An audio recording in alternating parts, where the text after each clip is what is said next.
میرا جینا میرا مرنا الہی تیری خاطر ہو. بسم اللہ الرحمن الرحیم والصلاة والسلام على سید الانبیاء خاتم الانبیاء والمرسلین وعلى آلہ واصحابہ وازواجہ وذریاتہ واہل بیتہ اجمعین اما بعد. وعن ام المؤمنین ام عبد اللہ عائشہ رضی اللہ عنہا قالت قال رسول اللہ صلی اللہ علیہ وسلم یغزو جیش الکعبة فإذا كانوا ببيداء من الأرض يخسف بأولهم وآخرهم. قالت قلت يا رسول الله كيف يخسف بأولهم وآخرهم وفيهم أسواقهم ومن ليس منهم؟ قال يخسف بأولهم وآخرهم ثم يبعثون على نياتهم. متفق عليه. هذا لفظ البخاری رحمہ اللہ تعالی. آپ کے سامنے باب الاخلاص چل رہا ہے. اس کی ایک حدیث شریف گزشتہ ہفتے بیان کی گئی. یہ علامہ نبوی رحمۃ اللہ علیہ کی کتاب ریاض الصالحین ہے.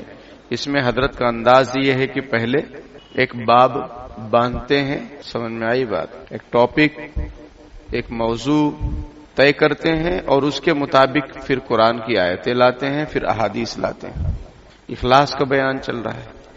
آیتیں ذکر کی گئیں. پہلی حدیث حضرت عمر رضی اللہ تعالیٰ عنہ سے ہے, اس کو بیان کیا گیا. یہ حدیث دوسری آج آپ کے سامنے پیش کی جا رہی ہے. یہ ام المؤمنین ام عبداللہ حضرت عائشہ رضی اللہ تعالیٰ عنہ سے مروی ہے. حضرت عائشہ رضی اللہ تعالیٰ عنہ ام المؤمنین یعنی مؤمنین کی ماں.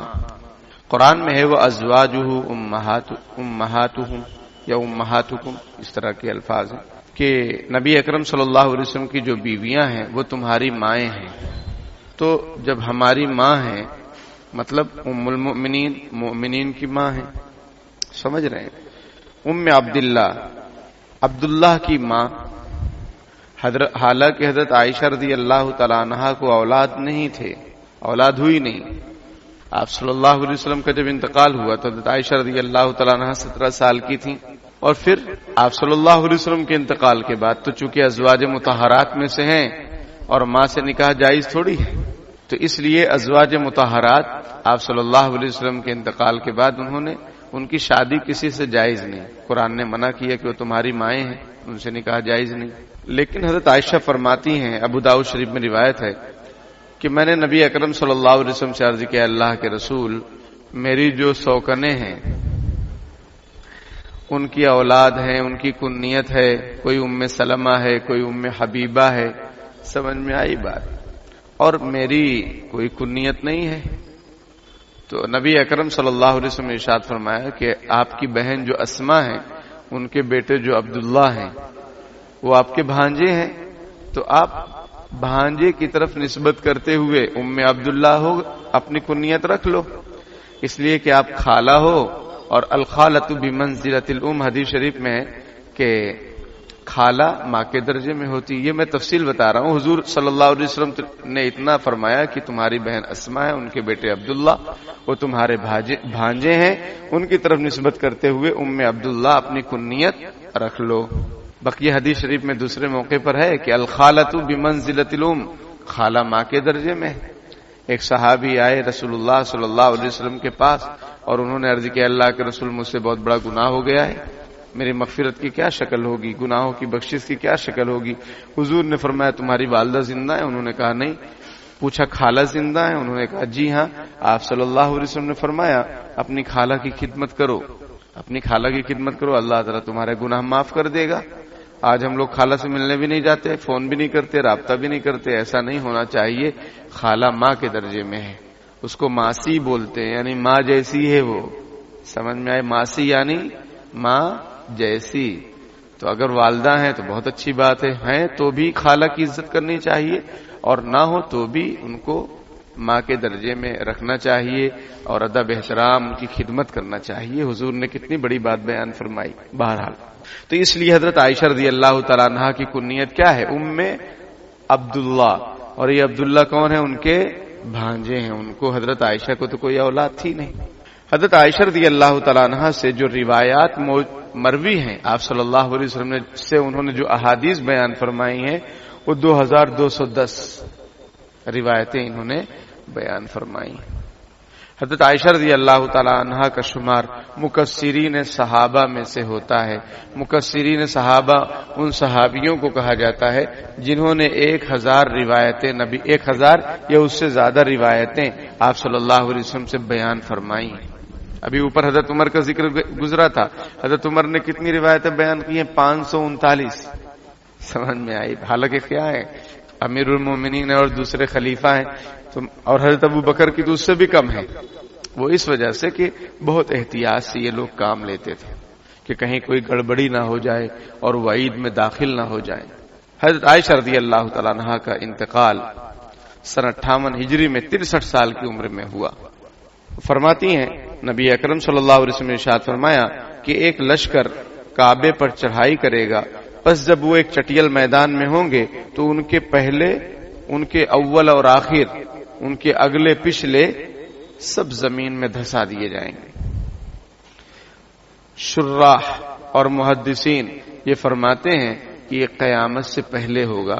ابھی ایسا کچھ ہوا نہیں ہے کہ کوئی لشکر کعبہ شریف پر حملہ کرنے کے لیے نکلے اور وہ چٹیل میدان میں، مکے کے ارد گرد کہیں چٹیل میدان میں پہنچے گا، اس کا آگے پیچھے سب، اگلے پچھلے سب کو، اول آخر سب کو زمین میں دھسا دیا جائے گا. یہ واقعہ ابھی تک پیش نہیں آیا، اس لیے محدثین فرماتے ہیں یہ قیامت کی نشانیوں میں سے ہے اور قرب قیامت میں یہ واقعہ پیش آئے گا، ابھی تک پیش آیا نہیں. رہی بات ابرہا کی اور وہ ہاتھی والوں کی، تو ان کا انجام تو قرآن میں ذکر ہے. وہ دھسائے تھوڑی گئے، ان پر تو ابابیل پرندوں کے ذریعے سے اللہ پاک نے کنکری کے ذریعے سے ان کو تباہ و برباد کر دیا، کھائے ہوئے بھوسے کی طرح ان کو کر دیا، کعصف ماکول. قالت قلت، حضرت عائشہ فرماتی ہیں میں نے عرض کیا یا رسول اللہ، اے اللہ کے رسول، کیف یخسف باولہم وآخرہم، کیسے ان کے اگلے پچھلے تمام لشکر کے لوگوں کو سب کو دھسا دیا جائے گا؟ ایسا کیوں؟ وفیہم اسواقہم ومن لیس منہم، حالانکہ اس میں سے وہ لوگ بھی ہوں گے جو بازار لگانے کے لیے نکلے تھے، یا وہ لوگ بھی ہوں گے جن کا ارادہ وہ نہیں تھا جو لشکر کا ہے. کچھ ایسے بھی لوگ جیسے جو ہے جلوس وغیرہ نکلتا ہے، لوگ شامل ہو جاتے ہیں. سمجھ میں بہتے دریا سے اور بہتی ندی سے لوگ ہاتھ دھو لیتے ہیں، فائدہ اٹھا لیتے ہیں. تو حضرت عائشہ فرماتی ہے کہ اللہ کے رسول، اس میں کچھ لوگ ایسے بھی تو ہوں گے جو بازار لگانے، کاروبار کرنے کے لیے ان کے ساتھ جا رہے تھے، ان کا حملہ کرنے کا ارادہ نہیں تھا، ان کو بھی زمین میں دھسا دیا جائے گا. اور کچھ لوگوں کا تعلق، کچھ لوگ ایسے بھی ہوں گے جن کا ارادہ یہ نہ رہا ہو تو ان کو بھی دھسا دیا جائے گا. قال رسول اللہ صلی اللہ علیہ وسلم یخسف باولہم وآخرہم، آپ صلی اللہ علیہ وسلم نے ارشاد فرمایا کہ ان کے اول اور آخر، اگلے پچھلے جو بھی لشکر والے ہیں سب کو دھسا دیا جائے گا. ثم یبعثون علی نیاتہم، پھر قیامت کے دن جب وہ کھڑے ہوں گے اور ان کا حساب کتاب جو ہوگا وہ ان کی نیتوں کے اعتبار سے ہوگا کہ ان کی نیت کیا تھی. اگر حملہ کرنے کی تھی تو اس پر ان کو عذاب ملے گا، اور ان کا کوئی ارادہ ایسا نہیں تھا، حملہ کرنے کا ارادہ نہیں تھا، لیکن بس وہ کاروبار کے لیے یوں ہی نکل گئے تھے، تو پھر ان کو عذاب نہیں ہوگا، ان کی پکڑ نہیں ہوگی. یہ آپ صلی اللہ علیہ وسلم نے ارشاد فرمایا. اس حدیث میں یہ پیغام ہے کہ آدمی کو اپنی سنگت اچھی رکھنی چاہیے، ورنہ کبھی گیہوں کے ساتھ گھن بھی پستا ہے، اکثر پستا ہے، لیکن کبھی کوئی 2 نمبریے کے ساتھ آپ ہیں، اب اس کے خلاف وارنٹ جاری ہوا، پتہ چلا اس کے دوست لوگ کون ہیں، ان کو فون لگاؤ. ایسے کئی کیسز ہندوستان کے اندر پیش آئے کہ بھائی کو پھانسی کی سزا دے دی گئی، حالانکہ کرمنل کوئی اور تھا، لیکن یہ بیچارہ اس کو کچھ معلوم نہیں. پولیس نے بلایا، چلے گئے، اندر ڈال دیے، کوئی سنوائی نہیں ہوئی، اور مجرم بنا کر اور زبردستی سارے معاملات قبول کروا کر پھانسی پر چڑھوا دیا گیا، حالانکہ وہ مجرم نہیں تھے. اب دنیا میں تو ان کو سزا مل گئی، آخرت میں چونکہ وہ مجرم نہیں تھے تو ان کا اس کا اجر و ثواب ملے گا جو تکلیف ہوئی. تو حدیث شریف میں یہ سمجھایا جا رہا ہے کہ آدمی کو اپنی سنگت اور اپنی کمپنی اور اپنی دوستی دیکھ کر کرنا چاہیے. آگے اسی کتاب میں آئے گا کہ کہ المرء علی دین خلیلی، انسان اپنے دوست کے مذہب پر ہو چلتا ہے. فلینظر احدکم من یخالل، آدمی کو چاہیے کہ وہ دیکھے اس کی دوستی کس کے ساتھ ہے، دیکھ سمجھ کر دوستی کرے. کیوں؟ اس لیے کہ جیسا دوست ہوگا ویسا راستے پر یہ چلے گا، جیسی سنگت ویسی رنگت. تو آپ صلی اللہ علیہ وسلم نے ارشاد فرمایا کہ دھنسائے تو سب جائیں گے، اس لیے کہ ان کو سوچنا چاہیے تھا، دیکھنا چاہیے تھا کہ وہ کن لوگوں کے ساتھ میں کاروبار کے لیے نکلے ہیں. نہیں دیکھے تو دنیا میں جب مصیبت آئی تو مصیبت ان کو بھی آ گئی، سمجھ میں مصیبت ان پر بھی آ گئی. لیکن آخرت میں چونکہ یہ قصوروار نہیں ہے، ان کا ایسا ارادہ نقصان پہنچانے کا نہیں تھا، تو آخرت میں ان کی نیت کے حساب سے فیصلہ ہوگا ثواب اور عذاب کا. وعن عائشة رضی اللہ عنہ قالت قال النبي صلی اللہ علیہ وسلم لا ہجرت بعد الفتح ولكن جہاد ونیت وإذا استنفرتم فانفروا متفق علیہ. ومعناه لا ہجرت من مکہ لأنها صارت دار اسلام. حضرت عائشہ رضی اللہ تعالی عنہ فرماتی ہیں کہ نبی اکرم صلی اللہ علیہ وسلم نے ارشاد فرمایا فتح مکے کے بعد کوئی ہجرت نہیں ہے لیکن جہاد اور نیت ہے. اور جب تم سے کہا جائے کہ نکلو تو تم نکل پڑو. یہ بخاری اور مسلم میں روایت ہے. اور اس کا معنی یہ ہے حدیث کا کہ لا ہجرت من مکہ، اب مکے سے کوئی ہجرت نہیں ہوگی، اس لیے کہ یہ دارالاسلام بن گیا. آپ صلی اللہ علیہ وسلم نے سن 8 ہجری میں مکے پر چڑھائی فرمائی، کیونکہ مکے والوں نے وعدہ توڑ دیا تھا، ایگریمنٹ ہوا تھا کہ 10 سال تک جنگ نہیں کریں گے.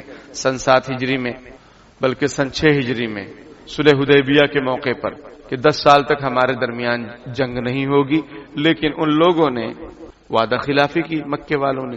تو پھر آپ صلی اللہ علیہ وسلم نے چڑھائی فرمائی سن 8 ہجری میں، تو مکہ فتح ہو گیا. شروع اسلام میں یعنی جب آپ صلی اللہ علیہ وسلم نے اپنی دعوت کو شروع کیا اور ہجرت فرمائی تھی، آپ صلی اللہ علیہ وسلم نے بھی نبوت کے 13 سال کے بعد ہجرت فرمائی، یعنی جب آپ کی عمر 53 سال کی ہو گئی تھی تو 10 سال آپ مدینے میں رہے. تو وہ شروع اسلام میں یہ حکم تھا جب تک مکہ فتح نہیں ہوا تھا کہ جو کوئی بھی مکے میں اگر اسلام قبول کرتے ہیں وہ فوراً مدینے میں ہجرت کریں. ان پر ہجرت کرنا واجب ہے. ان کو مومن پکا اسی وقت سمجھا جاتا تھا کہ جب وہ ہجرت کریں، کیونکہ کفر شرک والوں کے ساتھ نہیں رہنا ہے آپ کو، آپ مدینہ آ جائیں، کیونکہ مدینہ دارالاسلام تھا، ہیڈ کوارٹر تھا. لیکن جب مکہ فتح ہو گیا اور مکے میں اسلامی حکومت قائم ہو گئی تو پھر آپ صلی اللہ علیہ وسلم نے ارشاد فرمایا کہ لا ہجرت بعد الفتح، کہ اب فتح مکے کے بعد کوئی ہجرت کرنے کی ضرورت نہیں ہے، چونکہ اب مکے میں بھی سب اسلامی غلبہ ہے. اب مسلمان یہاں آرام سے رہ سکتے ہیں، شریعت پر عمل کر سکتے ہیں، اس لیے یہاں پر رہیں. اس لیے شریعت کا قانون یہ ہے کہ کوئی ایسا علاقہ جہاں مسلمان ہوں، وہاں شریعت پر عمل کرنا مشکل ہو رہا ہو، لوگ عمل نہ کرنے دے رہے ہوں، تو اس جگہ کو چھوڑ دینا واجب ہے. ایسی جگہ جاؤ جہاں اسلام پر آرام سے عمل کر سکو. سمجھ میں آئی بات؟ آگے حضور علیہ الصلوۃ والسلام نے ارشاد فرمایا لیکن جہاد اور نیت باقی ہے، یہ قیامت تک باقی رہے گی. اور جب تم سے کہا جائے کہ تم نکلو تو پھر نکل پڑو. یعنی اللہ کے راستے میں جان قربان کرنے کے لیے اگر کبھی آواز دی جائے کہ بھائی بہت زیادہ ظلم و ستم ہو رہا ہے، ہمیں ان کا مقابلہ کرنا ہے، آواز اگر آپ کو دی جائے تو پھر آپ امیر کے، جو اس وقت امیر المؤمنین ہو، جو مسلمانوں کا لیڈر ہو اور واقعی وہ شریعت سنت کا پابند ہو، ایسا نہیں کہ کوئی بھی لیڈر ایسے سیاسی لیڈر جو نماز بھی نہیں پڑھتے. سمجھ میں آئی بات؟ اس وقت اگر تمہیں حکم دیا جائے کبھی قیامت سے پہلے تو پھر نکلو جب نکلنے کو کہا جائے. تو آپ صلی اللہ علیہ وسلم نے ارشاد فرمایا کہ نیت باقی ہے، نیک اعمال کی نیت کرو. سمجھ میں آئی بات؟ اور جہاد بھی باقی رہے گا، کیونکہ جہاد کا کیا مقصد ہے؟ ظلم کو روکنا. آپ پر ظلم کر رہا ہے کوئی شخص تو اس کو روکو، یا کوئی ظالم بادشاہ ہے اس کے سامنے حق بات پہنچانی ہے تو حدیث شریف میں ہے کہ بالکل پہنچاؤ، اس سے ڈرو مت، آنکھوں میں آنکھیں ڈال کر بات کرو. سمجھ میں آئی بات؟ اور جو صحیح پیغام ہے، جو حق بات ہے وہ کہہ دو. افضل جہاد کلمۃ حق عند سلطان جائر. آپ صلی اللہ علیہ وسلم نے ارشاد فرمایا بہترین جہاد، افضل جہاد حق بات کہنا ہے ظالم بادشاہ کے سامنے. اس سے ہمیں ہاں نہیں ملانا ہے، جو غلط ہے وہ غلط ہے، چاہے کرسی جائے، چاہے منصب جائے، چاہے پارٹی جائے، اس کی فکر نہیں کرنا چاہیے. آج کل تو پارٹیوں کے چکر میں اسلام کے خلاف فیصلے ہو رہے ہیں، مسلمان اس میں شریک ہیں. 3 طلاق کے بل کو لایا گیا، بعض مسلمان اپنے پارٹیوں کے چکر کی وجہ سے اس کی مخالفت نہیں کیے، جو کہ بالکل وہ خلاف ہے شریعت کے. وہ کہتے 3 طلاق مانا نہیں جائے گا، حالانکہ اس قرآن میں حدیث میں 3 طلاق ہے. اجماع امت ہے اس بات پر، چاروں ائمہ متفق ہیں، امام شافعی، امام اعظم ابو حنیفہ، امام احمد بن حنبل اور امام مالک رحمۃ اللہ علیہ. 3 طلاق. تو یاد رکھیے کہ بہترین جہاد یہ ہے کہ ظالم بادشاہ کے سامنے حق بات کہی جائے، اور نیت رکھنا چاہیے، اچھے اعمال کی نیت کرنی چاہیے، اس کا آپ کو ثواب ملے گا. ہجرت کی بھی نیت رکھیں کہ اگر کبھی موقع ملتا ہے، ضرورت پڑتی ہے یا حالات تنگ ہو جاتے ہیں تو ہم ایسی جگہ کو اختیار کریں گے جہاں امن و سکون کے ساتھ شریعت پر عمل، اللہ رسول کے احکام پر عمل کرنا ہمارے لیے آسان ہوگا. نیت رکھیں. علامہ نبوی رحمۃ اللہ علیہ فرماتے ہیں کہ اس حدیث میں جو کہا گیا فتح مکہ کے بعد اب ہجرت نہیں ہوگی، اس کا مطلب یہ ہے کہ مکہ اب دارالاسلام بن چکا ہے. جب مکہ فتح سن 8 ہجری میں ہوا تو پہلے کیا تھا؟ وہ کفار و مشرکین کا گڑھ تھا. کوئی مسلمان اگر اسلام قبول کرتا وہ لوگ اس پر ظلم ستم کرتے، نماز بھی کھلے میں نہیں پڑھنے دیتے تھے. تو اس لیے یہ حکم تھا کہ اگر کوئی مسلمان ہوتا ہے وہ فوراً مدینہ آ جائے، وہ ہجرت کرے. لیکن جب اب مکہ فتح ہو گیا، سب اپنے ہو گئے یا اپنا وہاں غلبہ ہو گیا، تو اب ہجرت کرنے کی ضرورت نہیں. لیکن اس کا یہ مطلب نہیں کہ اب ہجرت ختم ہو گئی، نہیں. اگر حالات ایسے تنگ ہوتے ہیں تو بالکل ہجرت کی جائے گی. وعن ابي عبد الله جابر بن عبد الله الانصاري رضي الله عنهما قال كنا مع النبي صلى الله عليه وسلم في غزاة فقال ان بالمدينة لرجالا ما سرتم مسيرا ولا قطعتم واديا الا كانوا معكم حبسهم المرض وفي رواية الا شريكوكم في الاجر. رواه مسلم ورواه البخاري عن انس رضي الله عنه قال رجعنا من غزوة تبوك مع النبي صلى الله عليه وسلم فقال إنا قواما خلفنا بالمدينة ما سلكنا شعبا ولا واديا إلا وهم معنا حبسهم العذر. حضرت جابر بن عبداللہ رضی اللہ تعالیٰ عنہ، ان کی کنیت ابو عبداللہ ہے اور ان کے والد کا نام بھی عبداللہ ہے، اور ان کے والد غزوہ احد میں شہید ہوئے، بہت بے دردی سے شہید کیے گئے. بوڑھے آدمی تھے یہ، اور حضرت یمان رضی اللہ تعالیٰ عنہ، ان کے ذمے میں بچوں اور عورتوں کو سنبھالنا تھا کیونکہ ان کی عمر بہت زیادہ تھی. لیکن جب غزوہ احد کے موقع پر بھگدڑ ہوئی اور معاملہ مسلمانوں کے ہاتھوں سے نکل رہا تھا، اس وقت ان لوگوں نے شوق جہاد میں اور شوق شہادت میں یہ بھی لڑنے کے لیے آگے بڑھے، اور مسلمانوں کے آپسی ٹینشن میں حضرت یمان رضی اللہ تعالیٰ عنہ مسلمانوں کے ہاتھوں ہی شہید ہو گئے. یہ تو ان کو تو کافروں نے قتل کیا، لیکن حضرت یمان جو حضرت حذیفہ کے والد ہیں مسلمانوں کے ہی ہاتھ سے، کیونکہ وہ ایک دم سب گھماسان کا معاملہ تھا، اپنا پرایا کو سمجھ میں نہیں آیا تھا. کیونکہ پیچھے سے بھی حضرت خالد بن ولید جو اس وقت اسلام نہیں قبول کیے تھے، انہوں نے حملہ کر دیا، اور آگے سے مشرکین نے حملہ کر دیا، مسلمان بیچ میں. تو یہ حضرت عبداللہ رضی اللہ تعالیٰ عنہ اس وقت شہید ہوئے. حضرت جابر فرماتے ہیں کہ جب جنازہ آیا حضرت عبداللہ کا تو لوگوں نے منع کیا کہ تم دیکھو مت، اپنے والد کا چہرہ مت دیکھو، بہت عجیب و غریب طریقے سے شہادت ہوئی. لیکن میں نے چاہا کہ میں دیکھوں، پھر لوگوں نے منع کیا، پھر آپ صلی اللہ علیہ وسلم نے اجازت دے دی کہ دیکھو. تو وہ کہتے ہیں کہ میں نے دیکھا، پھر مجھے بعد میں بڑا ٹینشن رہتا تھا. حضور صلی اللہ علیہ وسلم نے پوچھا کہ جابر تم بہت ٹینشن میں رہتے ہو، کیا بات ہے؟ تو کہنے لگے کہ میرے والد کا انتقال ہو گیا، کچھ قرضہ بھی ان کا ہے، دوسری بات کہ 9 بہنیں ہیں، 3 کی تو شادی ہو چکی ہے لیکن 6 بہنیں ابھی اور ہیں، اب ان کی شادی کا ٹینشن ہے. آپ صلی اللہ علیہ وسلم نے فرمایا کہ سب ہو جائے گا، اور میں تمہیں ایک بات بتاؤں کہ تمہارے والد کو اللہ تعالیٰ نے اپنے دربار میں کھڑا کیا اور پوچھا کہ کیا چاہتے ہو؟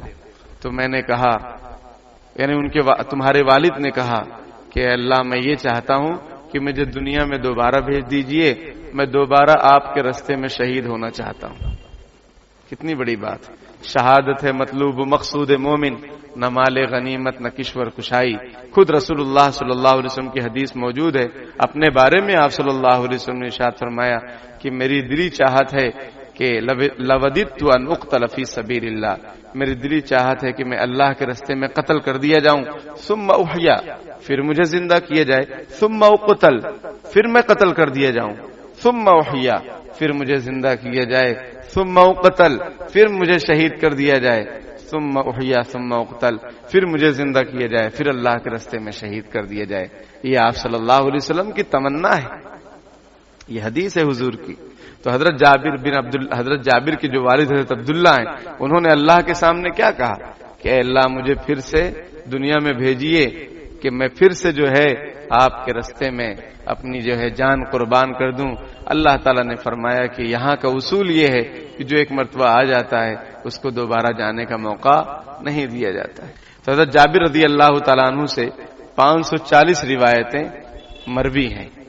یہ فرماتے ہیں کہ ہم لوگ نبی اکرم صلی اللہ علیہ وسلم کے ساتھ ایک غزوے میں تھے، تو آپ صلی اللہ علیہ وسلم نے ارشاد فرمایا کہ مدینے میں کچھ لوگ ایسے ہیں جو تمہارے ساتھ ہی چل رہے ہیں اور تمہارے ساتھ ہی وہ وادیوں کو طے کر رہے ہیں، لیکن ان کو عذر نے روک رکھا ہے، یعنی وہ مدینے میں ہیں لیکن سفر میں اور وادیوں کو طے کرنے میں وہ تمہارے ساتھ ساتھ ہیں، مطلب اجر و ثواب میں تمہارے ساتھ وہ شریک ہیں۔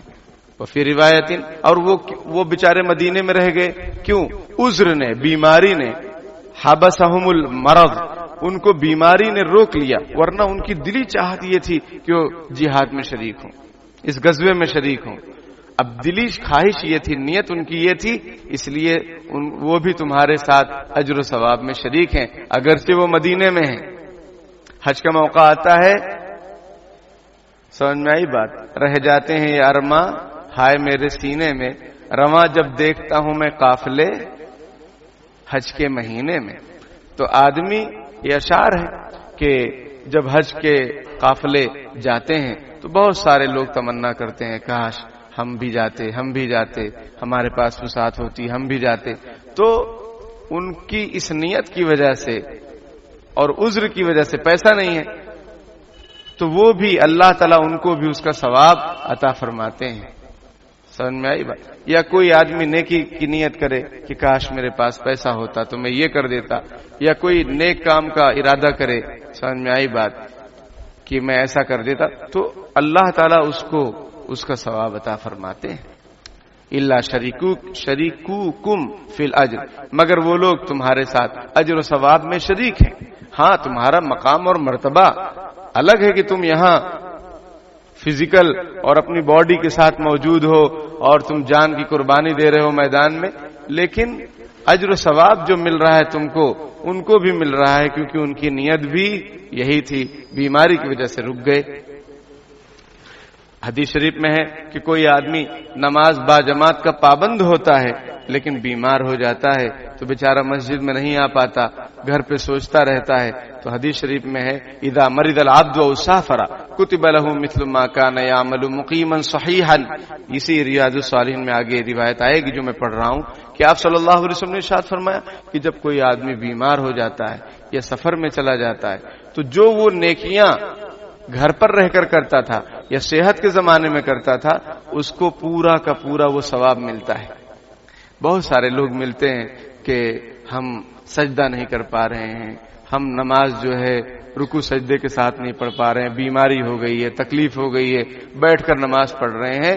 تو چونکہ آپ صحت کے زمانے میں کھڑے ہو کر نماز پڑھتے تھے، رکوع سجدے کے ساتھ پڑھتے تھے، اب بیمار ہو گئے تو آپ کو اس کا پورا کا پورا ثواب ملے گا۔ ثواب میں کمی تھوڑی ہوتی ہے، جو بیمار ہوتے ہیں بیٹھ کر نماز پڑھتے ہیں ان کو نماز میں کوئی کمی نہیں ہوتی ہے، چاہے وہ نفل نماز بھی پڑھے، فرض پڑھے، کچھ بھی پڑھے، اگر وہ معذور ہیں تو ان کا پورا ثواب ملتا ہے۔ لیکن صحت مند آدمی اگر نفل نماز بیٹھ کر پڑھے تو اس کو آدھا ثواب ملتا ہے۔ چونکہ وہ صحت مند ہے، وہ مجبور نہیں ہے، لیکن مجبور آدمی اگر بیٹھ کر نماز پڑھتا ہے تو اس کو پوری پوری نماز کا ثواب ملتا ہے۔ یا پھر آدمی اب صاحب فراش ہو گیا، بستر پر لیٹا رہتا ہے، جب وہ اچھا تھا تو وہ بہت ساری خدمت خلق کرتا تھا، وہ لوگوں کے کام آتا تھا، دورے کرتا تھا، غریبوں اور مسکینوں کے کام آتا تھا، اور اجتماعی شادی کرواتا تھا وغیرہ وغیرہ، ہاسپٹل کی وزٹ کرتا تھا، وہاں لوگوں کی مدد کرتا تھا۔ اب یہ گھر میں بستر پر ہے تو حدیث شریف کے مطابق اس کو سارا کا سارا ثواب ملے گا۔ جیسا کہ آپ نے سنا ہوگا کہ جو لوگ اعتکاف میں بیٹھتے ہیں ان کو پورا وہ ثواب ملتا ہے جو باہر کے لوگ کرتے رہتے ہیں، کیونکہ یہ بیچارہ مسجد میں ہے، جا نہیں سکتا، لوگ جو باہر نیکیاں کر رہے ہیں اس کو بھی ثواب ملتا ہے۔ کیوں؟ اگر یہ باہر ہوتا یہ بھی کرتا۔ بخاری شریف کی روایت میں ہے کہ حضرت انس رضی اللہ تعالیٰ عنہ نے فرمایا، ہم لوگ غزوہ تبوک سے واپس ہو رہے تھے، نبی اکرم صلی اللہ علیہ وسلم نے ارشاد فرمایا کہ مدینے میں کچھ لوگ ہیں جو ہمارے ساتھ کسی گھاٹی میں، کسی وادی میں نہیں چلے، وہ ہمارے ساتھ بھی نہیں ہیں، نہ چلے، اور ان کو عذر نے روک دیا، لیکن پھر بھی وہ ہمارے ساتھ ہیں، الا وہم معنا، مگر وہ لوگ ہمارے ساتھ ہیں، غزوے میں جانے میں آنے میں ساتھ ہیں کا مطلب اجر و ثواب میں ہمارے ساتھ ساتھ، کیونکہ ان کو مجبوری کی وجہ سے وہ رک گئے، اور مجبوری نہ ہوتی تو وہ ضرور شرکت کرتے۔ سمجھ میں آئی بات؟ تو اس کی وجہ سے، ان کی نیت کی وجہ سے، ان کی نیک نیتی کی وجہ سے ان کو اجر و ثواب پورا کا پورا ملے گا، اگرچہ وہ شریک نہیں ہو سکے۔ اللہ تعالی ہم سب کو بھی اچھی اچھی نیتوں کو کرنے کی توفیق عطا فرمائے۔ آج کل اعمال بہت کرتے ہیں لوگ، نیتیں اچھی نہیں ہوتی ہیں، جس کی وجہ سے اگر نیت میں خرابی ہے، فساد ہے، دھوکہ ہے، ریاکاری ہے تو وہ عمل قبول نہیں ہوتا ہے، اور اگر نیت نہ بھی ہو، نیت کچھ بھی نہ کریں تو بھی پھر وہ جیسا ہونا چاہیے ویسا نہیں رہتا۔ نیت کرنا چاہیے، بغیر نیت کے کیوں عمل؟ بھائی جو کوئی بھی کام کرو اس میں تھوڑی دیر کے لیے اپنے آپ کو ٹٹول لو کہ میں یہ عمل جو کر رہا ہوں کس لیے کر رہا ہوں، اللہ کے لیے کر رہا ہوں کہ اپنے لیے کر رہا ہوں کہ لوگوں کے لیے کر رہا ہوں۔ سمجھ میں آئی بات؟ اللہ کے لیے ہے تو وہ اخلاص ہے، اور اگر لوگوں کے لیے ہے یا اپنے لیے ہے تو وہ اخلاص نہیں ہے۔ ہاں، ایک باریکی کی بات میں آپ کو سمجھاؤں کہ آدمی بعض مرتبہ کسی کے دل کو خوش کرنے کے لیے کوئی عمل کرتا ہے کہ بھائی یہ مومن ہے، ان کا دل خوش ہو جائے، یہ خوش ہو جائیں گے، یہ دعائیں دیں گے، اللہ راضی ہو جائے گا، کیونکہ حدیث شریف میں کہ ادخال السرور فی قلب المؤمن صدقۃ او کما قال علیہ الصلوۃ والتسلیم، کہ حدیث شریف میں اس طرح سے ہے کہ مومن کے دل کو خوش کرنے میں بھی صدقے کا ثواب ہے، مومن کے دل کو خوش کرنے میں بھی صدقے کا ثواب ہے، لیکن نیت کیا ہونی چاہیے؟ اللہ کی رضامندی اور حدیث شریف پر عمل۔ تو ریاکاری کہاں ہوا؟ سمجھ میں آئی بات؟ چھوٹا بچہ ہے اس کو کچھ خوش کر دیے، بیمار آدمی ہے اس کو خوش کر دیے، کوئی ضرورت مند ہے اس کو خوش کر دیے، تو وہ خوش ہوا، وہ ہاتھ اٹھا کے دعا کر رہا ہے، اللہ راضی ہو جائے۔ اس عورت نے جو بازاری عورت تھی، اس نے کتے کو پانی پلایا تھا، کتا خوش ہوا کہ نہیں ہوا؟ اللہ تعالیٰ نے اس کے عمل کو قبول کیا اور اس کی مغفرت فرما دی۔ سمجھ میں آئی بات؟ تو حدیث شریف میں ایک اور واقعہ ہے کہ حضرت ابو موسیٰ اشعری رضی اللہ تعالیٰ عنہ، جن کو اللہ تعالیٰ نے لحن داؤدی عطا فرمایا، ان کی آواز بہت شاندار تھی، وہ قرآن بہت شاندار پڑھتے تھے، بلکہ حدیث شریف میں، بخاری شریف میں روایت ہے کہ قبیلہ اشعار کے جو لوگ تھے وہ بہت اچھا قرآن پڑھتے تھے۔ آپ صلی اللہ علیہ وسلم نے فرمایا کہ جب یہ لوگ مسجد میں قرآن پڑھتے ہیں میں سمجھ جاتا ہوں کہ قبیلہ اشعار کے لوگ ہیں۔ تو حضرت ابو موسیٰ اشعری رضی اللہ تعالیٰ عنہ بہت اچھی تلاوت کرتے تھے۔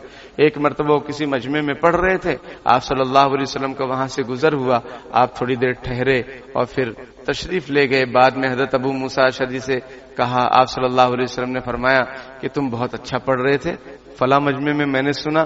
تو انہوں نے کہا، اللہ کے رسول، اگر مجھے معلوم ہوتا کہ آپ بھی سن رہے ہیں تو میں اور اچھا پڑھتا۔ سمجھ میں آئی بات؟ میں اور اچھا پڑھتا۔ تو دیکھیے، حضور کے دل کو خوش کرنے کے لیے وہ کہہ رہے میں اور اچھا پڑھتا، یہ ریاکاری نہیں ہے، یہ حضور کا دل خوش ہوگا، حضور خوش ہوں گے۔ تو حدیث شریف میں ہے کہ جس نے مجھے ستایا اس نے اللہ کو ستایا، جس نے مجھے ستایا اس نے اللہ کو ستایا، تو جس نے مجھے خوش کیا اس نے کس کو خوش کیا؟ اللہ کو خوش کیا.